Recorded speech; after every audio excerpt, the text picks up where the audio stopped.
guys? I'm here with Dr. Shahana Abed from Australia. I get the honor to speak to incredible entrepreneurs, incredible dentists and doctors and leaders from around the world. And she has taken the time out of her morning on Friday to speak with us today. So thank you so much, Dr. Abed. I just wanted to, just ask you, did you always want to do dentistry? Good morning, everyone. Good morning, Dr. Jarab. Thank you for having me. I think my answer to that question would be no, to be honest. It really wasn't. I grew up in South Africa, so I'm South African. And I think when we were young, there were very limited options in what we could do. If you were smart, there were 3 options. And if you were not so book smart, there were another 3 options. And there wasn't so much available to you like there is today. So I decided, okay, well, my options were between medicine and dentistry.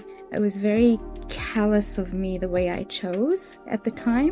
Medicine and dentistry, and I'll pick between the 2, and dentistry seemed like a better career for someone who wanted to have kids and have a family. So that's how I chose dentistry, where it was a really good profession, but not as demanding hospital-wise, night work-wise, etc. as medicine. And that's how I chose dentistry. I didn't know too much about it. So how did your move come from South Africa to Australia? Like, did this happen later on in your life? Was this kind of a career choice? No, that was very organic. It wasn't super planned at all. I met my husband at university. We were both at medical school together. He was medic, I was dental, but we met there. And on graduation, we decided to go to the UK for a 2-year working holiday. That's what we were going to do. And that was 22 years ago. That 2-year working holiday turned into 22 years abroad. We just never went home. Add or subtract 20 years, right? No problem. Exact. So it just sort of happened that way. We loved it there. We extended our stay another 2 years, ended up having our first child there. And how did you are you still acclimating to that Australia is home thing? Because I know for immigrants, like my mom came here when I was like 9 years old, and so sometimes there's some of that classical cultural stuff that's still very relevant, and we want to kind of hold on to that. So how do you kind of contextualize that and try to keep it raw, rugged, and I guess organic? I think for any migrant, you will always feel like a migrant. That's my personal opinion. You always have that neither here nor there feeling. There's parts about you that wouldn't leave you. I am at home here. Australia is now my home. That's true. But South Africa is where my people are. I feel like people won't ever get me like they get me. It just won't happen, no matter what. So, but you acclimate. My children are very Australian. They consider themselves Australian. If we go back to South Africa, I say, oh, we're going home. And they're like, no, home's here. We're going to South Africa. So it's really fascinating to me when people of your status and caliber and execution say that you're still taking courses, right? On things that are somewhat basic, right? Just like communication, like things that are like cultural understanding. So what is your philosophy on learning in life? Like in terms of how do you gauge whether or not you're incrementally improving in some way? I think that I and everyone should learn every single day until we die. If I don't spend a day learning something new, I feel odd. There's so much to learn. You constantly have to grow. Otherwise, what's the point? There's so much to learn. So there's this deep spiritual understanding, right? We're like a drop in the ocean. I wanted to talk to you about the Aurora Academy that you have created, this tremendous program. Do you want to just give a little lowdown for our audience if they're interested in getting incredible mentorship from someone in your area? So Aurora Academy was born out of my own journey. It started, I was an overseas graduate. I graduated in South Africa, and in order to practice dentistry in Australia, I needed to do equivalency exams. But having 3 children under the age of 5 as well, and no family support, and a husband who worked full-time in a very, very demanding field, it was very difficult to get the kind of guidance that I needed, because there is none for this exam, and it was massive. It's a massive exam, and it was traumatic, if there's a word that I could use, to get myself registered registered to practice as a dentist in Australia with no family support to help with kids, no, being a migrant, getting accustomed to all of that at the same time. It was very difficult. It was very difficult. And I got through it, praise God, I did, and it was really hard. And I just felt like I wish I'd had access to certain materials and that I didn't need to travel to major cities, to Sydney, Melbourne, because I'm in Brisbane, and there was nothing available here. I'd need to leave my husband and kids for weeks at a time and go to another city, and it was very difficult. And I felt, I wish I'd had these things. And, like they say, if you don't find the book that you want to read, write it. If you don't find the course you want to do, create it. So I did that.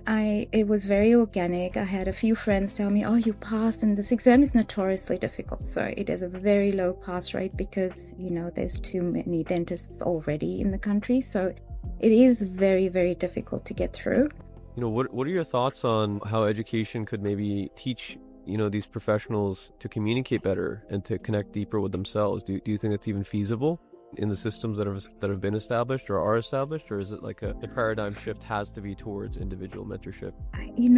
This is a topic that, because I do teach at Australian University as well, so this is something that I have been advocating for many, many years, where this sort of thing is introduced into our actual curriculum and, it gets accredited by our accreditation councils and is included in what we teach at university level, so that you don't have to be then spending the same amount in CPD when you finish, which is what everyone's doing. What does CPD stand for? Continuing professional development. It's the equivalent of your CE, I guess. Correct. Yep. Yeah. So, just doing course after course, which is necessary, obviously, for a lot of things to expand your scope and to keep up and all the rest of it. But I think that the communication side, the spiritual side, connecting with patients. So the main thing that I like to emphasize on is building a connection. If there's no connection, there's no point in treating the patient, because you can have the best technical skills out there, and technical skills are necessary, don't get me wrong. It's great to have good technical skills, but if you have no connection with the patient, they don't care if you've done a really good above average preparation or you've done an excellent, microscopically brilliant. They don't care. If you fix their problem, they're happy. But if you have a connection with them, they're content and they come back and you contribute to their quality of life. And this is not taught at university. It's just not taught. The importance and the weight of this message is completely diminished at university level, in my opinion. In terms of just going back to the village aspect that you were talking about, the communal aspect, the connection aspect, you're a business owner when it comes down to it, right? Like you are someone that understands finances, you are someone that understands value, you are someone that understands how to motivate people and delegate and do all of these crazy things. And it really, if you don't have that connection with the person that you are working with, right, for them to even buy into your vision, how could you possibly establish something that's sustainable? So take a step back.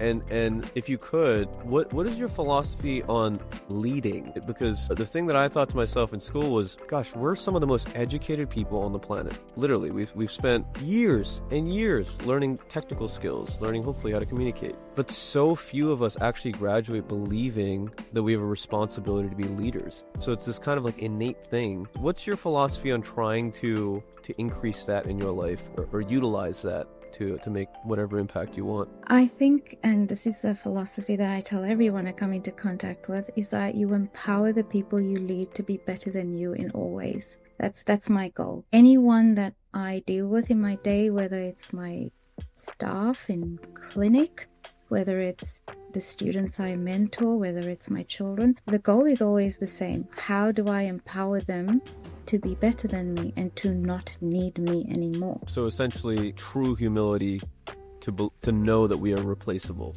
right? In this ocean of souls.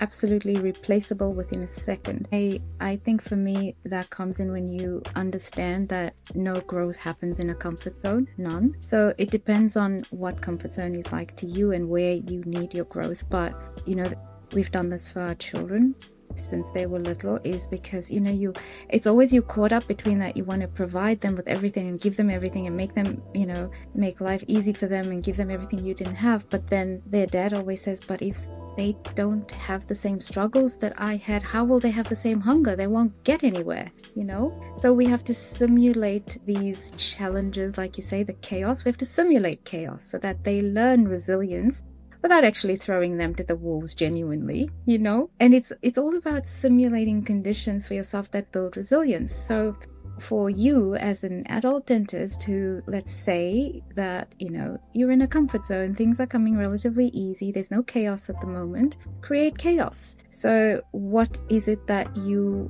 don't think you're able to do? For me personally, it was physical achievement. So I've always been academically inclined. Studying, academic achievements have come, I won't say easily to me, but that's where my strength lies. I'm not a big sports person. That's not what I do. I'm not able. But with my health, I needed to do something serious about my health. So I decided to push myself physically because that's always been scary to me, you know, running and going to the gym. So I started training in powerlifting, and I did a deadlift competition, which, oh my God, like anyone who knows me was like, what? What? You know? So it was just creating that, pushing myself outside of my comfort zone. And believe me, going to the gym for me and being able to deadlift, which might seem like a small amount, but 80 kilo and 100 kilo deadlifts for someone like me who couldn't pick a bar off the ground. It took a lot of work, a lot of dedication, a lot of, you know, discipline, getting there to the gym, training, having the trainer, making sure I'm eating right, making sure I'm, you know, all these things. I grew from that. It was creating a chaos for myself that I would ordinarily not have done. And now suddenly, you know, physical achievements are not that, oh my God, something someone else does. I'm open to doing all sorts of challenges now, you know. It's good to create chaos for yourself so you can keep growing when life, fortunately, you know, touch wood, is not throwing chaos at you. Create your own chaos, keep growing. And so that necessarily, right, there's someone viewing this now thinking, what do I have to give up in order to have chaos in my life? So I just wanted to talk to you a little bit about this, because I don't think people realize that when you're pursuing something like, for instance, that physical goal you're talking about, or perhaps a change in country or a change in circumstance, the context, the necessary augmentations you have to make in your social life, the necessary augmentations you have to make in your calendar. So, and those are two of probably 100 things you have to change. How do you deal with that kind of burning of that part of yourself, or like or just knowing that there's some things that you just have to let go, you know, in order to, I guess, get to that person or that different way of looking at life? Yeah, well, you have to have a really good idea of what your priorities are, I suppose, because, you know, everyone wants to do 1,000 things, but never really achieving anything, because you put too much into too many places, and you put all of this effort into too many places, nothing grows. I think that would be the biggest lesson that I learned, is that it's not only about, you know, spending 24 hours a day on that hamster wheel. It's spending it in the right way. You have to spend your energy in the right way to start building things. So, you know, a bit of planning is always important. Without proper planning, this is a big lesson that I teach actively with students, is proper planning. So, you know, this applies to treatment planning, but it applies to life planning as well, and goal setting. Planning is everything, because when you plan and you have things written down and you see things starting to take shape, and then it's like vision boarding, and you can see, okay, well, there's no room for all of this. So a couple of things have to go. And which are those things? Because, you know, some things will only be learned, obviously, as you go, and you realize, okay, now I'm not enjoying that as much as I thought I did, and feel free to pivot away from that. And that's another thing. You don't have to stick with something that you started with. Know when it's time to leave. Know when there was no return on investment on time spent or money spent. It doesn't have to be financial investment. You know, spiritual, emotional, passion investment, return on investment. If you're not getting it, why stick with it? Be okay with quitting. That's the only time it's good to be a quitter.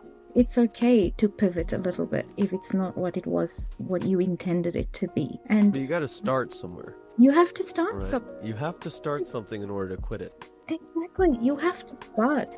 Just Get up and do things. Just do that thing. Don't constantly be thinking, I want to do this, I want to do that. I had someone tell me recently, oh, you know what, you had the family, you had the kids, you're so lucky you have a career as well. I was like, excuse me, there was no luck here.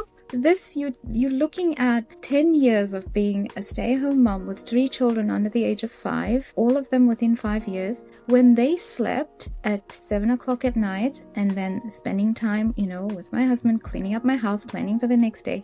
10 o'clock when the house was dark, I would study till 2 a.m. because that's the only time I had. It's the only time I had. So there was no luck. The harder you work, the luckier you get. There was no luck. Keeping my hands in academically and remaining, within my profession, I wasn't able to actively do it. That, for me, was 10 years of studying online and pursuing module after module after module of other things to keep my brain busy, because I needed that. There's no luck there. It's only hard work. You see people and the success that they might be having, and you think, oh, if only it happens to other people, not to me. No, you don't see the 20 years leading up to that person did not rest. That person didn't go to the beach. That person didn't watch movies. They didn't binge watch Turkish dramas on Netflix because they didn't have the time for that, and there's no luck involved. People are successful after the hard work, and the success is all you see. You have to be prepared to put in the work, and that's what you do, which is why so many years after apparently not doing anything, people are like, oh my God, you've done this and you've done that and you've done that. And I'm like, well, the 15 years that you weren't looking at me, I was busy doing these things quietly every single day. Until 2 o'clock in the morning. Until 2 o'clock. Most people would be sleeping or complaining about being tired. Yeah. Exactly. So you have to be prepared to make the sacrifices. You really do, because it's very seldom that it is, the success quick without work thing and the passive income. Passive income only exists after really, really, really active hard work, in my opinion. So it doesn't exist? It doesn't exist. Yeah, passive income is nonsense. Yeah, it doesn't exist. And, portraying it like it is doing harm to young people, because they're losing the desire to work in pursuit of this easy passive income thing that's, in my opinion, is smoke and lights. So obviously you work your absolute butt off, right, in life. And Steve Harvey has this quote. He says, rich people don't sleep. He said rich people don't sleep. And I know, for a long time I was like, nah, sleep's like super important. Now I realize, and going back to Jim Rohn, I don't know if you've seen any of these guys, but yeah. Jim Rohn said, find really good reasons to stay up late and wake up early. Beautiful. And so I wanted to ask you, we're both, I've grown up Muslim. And, there's the concept of the evil eye, whatever, Yeah. when you're doing big things, there's someone looking at you and the universe will somehow affect you. I think it's complete bullshit. But in general, how do you think about money? Because you're clearly excellent in a lot of ways in life, but you also consistently spend money to build yourself. What is your philosophy of this concept that humans have created? How do you use this thing? What's the point of it? I think that money makes things easier, for sure. I think that if your ultimate goal is money, you will never truly be successful, in my opinion. If money is the goal, money is one of the good outcomes of what we do, obviously, because, anyone who tells you, oh, money doesn't matter at all, well, they're lying.